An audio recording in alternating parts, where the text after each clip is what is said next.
Everyone, good evening. কেমন আছো সবাই? আশা করছি সবাই খুব ভালো আছো, সুস্থ আছো। আমরাও খুব ভালো আছি। আমার চ্যানেলে নতুন একটা ভিডিওতে তোমাদের সকলকে অনেক স্বাগত জানাই। আজকে শুক্রবার, সন্ধে এখন 8টা, যাচ্ছি এখন পল্লীশ্রী মাঠে। তার কারণ ওই যে তোমাদের বলেছিলাম রথযাত্রার দিন তো ভালো করে জগন্নাথ দেবের দর্শন করাতে পারিনি। আজকে আমরা নিজেরাও দর্শন করব আর তোমাদেরকেও দর্শন করাবো। একটু দ্বিধায় আছি যে দর্শন করতে পারবো কি না, কারণ 8টার পরে তো মন্দিরের পর্দা টেনে দেওয়া হয়। তো দেখা যাক, আজকে শেষ দিন তো মন্দিরের পর্দা খোলা থাকবে নাকি দর্শন করতে, কারণ আমাদের ওখানে পৌঁছতে প্রায় 8:30 বেজে গিয়েছিল। আসলে মন্দিরের ওই চত্বরটায়, মানে যেখানে গুন্ডিচা মন্দিরটা করা হয়েছে পল্লীশ্রী মাঠে, সেইখানটার প্রচণ্ড ভিড় হচ্ছে। তো সেই জন্য গাড়িগুলো, মানে স্কুটি নিয়ে ওদিকটায় যেতে দিচ্ছে না, আমাদেরকে আরেকটা সাইডে গিয়ে স্কুটি রেখে তারপরে হেঁটে এদিকটায় আসতে হয়েছিল। আর এখানে এই দেখো রথগুলো এখানে সুন্দর করে দাঁড়িয়ে আছে, মানে রাখা হয়েছে। আর সেদিন তো কোনো মেলা টেলার ব্যাপার ছিল না, তবে আজকে এসে দেখলাম যে রথের পরের দিন থেকেই নাকি এখানে মেলা বসেছিল। বেশ টুকটাক 2-4টে করে দোকান ভালোই বসেছে। তো চলো এখন ভেতরে যাব। প্রচণ্ড ভিড়, মানে শুধু মানুষের মাথায় দেখা যাচ্ছে। আর এই যে মন্দিরটা, সেদিনই তো বলেছিলাম যে এবারের গুন্ডিচা মন্দিরটা পুরীর মন্দিরের আদলেই তৈরি করা হয়েছে। আর এইখানে যেহেতু পুরীর মন্দির করেছে, তো পুরীর আনন্দবাজার তো থাকবেই। যদিও আমি নিজে কোনোদিন পুরী যাইনি, পুরী গিয়ে জগন্নাথ দেবের দর্শন করার এখনও সেই সৌভাগ্য হয়নি।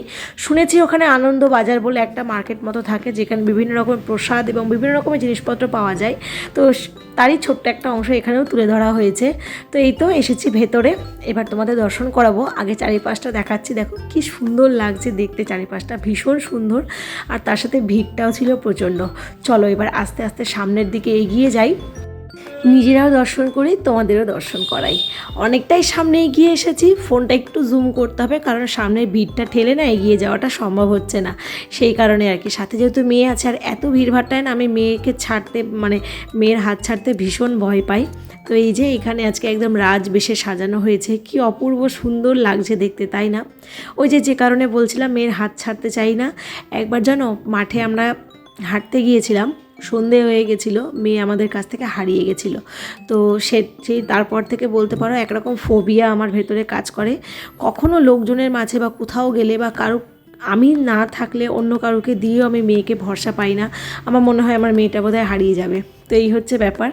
তো মন্দির দর্শন করে হাতে একটু ফল প্রসাদ পেয়েছিলাম, সেই সৌভাগ্যও হয়েছিল আর কি। সেইটা পেয়ে আমরা বাইরে বেরিয়ে এসেছি। ভেবে তো ছিলাম আমরা আনন্দবাজারের ওই ভেতরটায় ঢুকবো, ওখানে যা যা প্রসাদগুলো বিক্রি হচ্ছে সেখান থেকে কিছু নেব, কিন্তু সেগুলো বালি কী আর করবো। এই যে দেখছো লাইন, ওখান থেকে শুরু হয়েছে, এদিকটা এসে লাইন শেষ হয়েছে। আর হাজব্যান্ডের কিছু কাজ, ও তো অর্ধেক কাজ করে উঠে এসেছে আমাদেরকে নিয়ে, ওকে বাড়ি গিয়ে আবার কাজে বসতে হবে। তো বললাম যে চলো, দরকার নেই। হচ্ছে কি বলে, যদি কোনোদিন পুরী যাওয়ার সৌভাগ্য হয়, দরকার নেই বলতে কি আমি সেভাবে কথাটা বলতে চাইনি, আসলে কথাটা হচ্ছে এখন আর কি সময় নেই। তো যদি সত্যি সত্যি কোনোদিন পুরী যেতে পারি, সেদিন গিয়ে আসল আনন্দবাজার থেকে জগন্নাথের, আর এমনিতেও প্রসাদ তো একটু পেয়েছি, এই পরম সৌভাগ্য। আর এবারে রথের মেলায় আমরা পাঁপড় তো খেয়েছিলাম না, তো হাজব্যান্ড বললো এখানে পাঁপড় বিক্রি হচ্ছে, তারাও এখানে একটু পাঁপড় নিয়ে আসি। তো সেই মতোই আর কি, মেয়ে আসলে আমার হাতের পাঁপড়টা খেতে চাইছে, সাগর পাঁপড়টা, আর ওরটা আমাকে দিতে চাইছে। ওই জন্য আমাকে বলছে তোমার ওইটা আমাকে দাও আর আমারটা তুমি নাও। তখন আমি বললাম আমাকে একটু দে, একটু খাই, আসলে এই পাঁপড়টা আমারও ভালো লাগে। আর ওই পাঁপড়ের দোকানটা খুব ভিড় ছিল, তো সেই জন্য হাজব্যান্ড যেটা পেয়েছে সামনে সেটাই নিয়ে এসেছে। তো আমি একটু খেলাম, খেয়ে তারপরে ওকে দিয়ে দিলাম। আর পেয়ে নিয়ে দেখো কীরকম ঘাড় নাড়িয়ে নাড়িয়ে নাচছে। আর ও না খায় কম, ফেলে বেশি। রাস্তাঘাটে যে কোনো খাবার খেতে দিলে, সেটা আইসক্রিম বলো যে কোনো খাবার বলো, ঠিক ওর হাত থেকে একটু না একটু পড়েই যাবে। এখানে হাজব্যান্ডও পাঁপড় খাচ্ছে, এদিক ওদিক দেখছে, তাই বলছে যে সন্ধ্যাবেলাটা এরকম মেলা বসে জানলে তোমাদের আরও আরেকদিন আর কি নিয়ে আসতাম মেলা ঘোরানোর জন্য। একদম থাক, ঠিক আছে, অসুবিধা নেই, একদিন তো ঘুরলাম, দেখলাম, আবার কি আছে। এখন ওই 9টা মতো বাজে, আমরা বেরিয়ে যাচ্ছি। কি বলে, আজকে একটু বাইরেই খাওয়া দাওয়া করব, তার কারণ লাস্ট 2 দিন থেকে মেয়েকে মানে বলে বলে আটকে রেখেছি, বাইরে যাব, বাইরে খাবো। কিন্তু ওই যে এখনকার জ্বর সর্দি কাশি হলে শরীরটা এত দুর্বল হয়ে যাচ্ছে, আর এমনিতে আমি একটু ল্যাদখোর বেশি, তো আজ বেরোবো কাল বেরোবো করে যাওয়া হচ্ছিল না, তো সেই জন্য আজকে যখন বেরিয়েছি, আর তার থেকেও বড় কথা আজকে না রাত্রে মানে খাওয়ার মতো রান্নাবান্না করা নেই, খেতে গেলে এখন বাড়িতে রান্নাবান্না করতে হবে। তার কারণ গতকালকে আমাদের গ্যাসটা শেষ হয়ে গেছিলো। এবার আমার রান্না করতে দেরি হওয়ায় মা কী করেছিল, প্রচুর খাবার দাবার সব দিয়ে দিয়েছিল, ডাল তরকারি আলু পোস্ত সব কিছু দিয়ে দিয়েছিল। এবার আমার তো রান্না মাঝপথে হয়ে আটকে ছিল, অর্থাৎ সেই রান্নাটা আমাকে কমপ্লিট করতেই হয়েছে গ্যাসটা লাগানোর পরে। তো সেই কারণে প্রচুর খাবার দাবার থেকে গেছিলো। এবার আলু পোস্ত হয়েছে মানে তো আমি আলু পোস্ত দিয়েই খেয়েছি। তো সেই আলু পোস্ত, তারপরে আরও বিভিন্ন রকমের সবজি ছিল সেগুলো খেয়েছি, তারপরে কিছু মাছের ঝোল ছিল সেটা দিয়ে আজকের দিনটা পুরোটা খেয়েছি। এবার রাত্রেবেলা কিছু রান্না করতে হতো, তো হাজব্যান্ড বললো না ও দুদিন থেকে বলছে বাইরে খাবে, তো চলো আজকে যখন বেরিয়েছি একটু খেয়ে নিয়ে তারপরেই যাব। তো খাবার দাবারে আজকে ওই তো বাড়ির কাছে কোনো মানে কী বলে ওল্ড গ্যালারিতে গেলে অনেকটা দেরি হয়ে যেত, সেই জন্য এখানে ওই মায়ের আশীর্বাদ যে হোটেলটা আছে ওখানে এসেছি বিরিয়ানি খেতে। আর হচ্ছে কি হাজব্যান্ডের মুখটা দেখে বুঝতে পারছো ওর পছন্দ হয়নি, তার কারণ বিরিয়ানিগুলো একদম ঠান্ডা, সত্যি কথা বলতে একদম ভালো ছিল না, খেয়ে আমরা নিজেরাও খুব কষ্ট পেয়েছি পরে। তো তারপর থেকে ভেবেছি হোটেলকে একদম ক্রস চিহ্ন দিয়ে দিয়েছি, আর আসবো না। তো যাই হোক, এবার তো একটু মিষ্টি মুখ করতে হবে। ওর ওই যে বললাম বিরিয়ানি খেয়ে ভালো লাগেনি, তো এবার বললো এবার তো মিষ্টি মুখ একটু কিছু করতে হবে, না হলে আর ভালো লাগছে না। আমার তো মিষ্টি খাওয়ার কোনো রকম ইচ্ছা ছিল না, কিন্তু দেখলাম গরম গরম এই গুড়ের রসগোল্লা এখানে এনে মানে সবে এনে নৌকাটা রাখলো, তো ভাবলাম যে তাহলে গুড়ের রসগোল্লাই খাই। আর মেয়ে ওখানে 2 রকম শুকনো মিষ্টি সিলেক্ট করেছে ও খাবে বলে।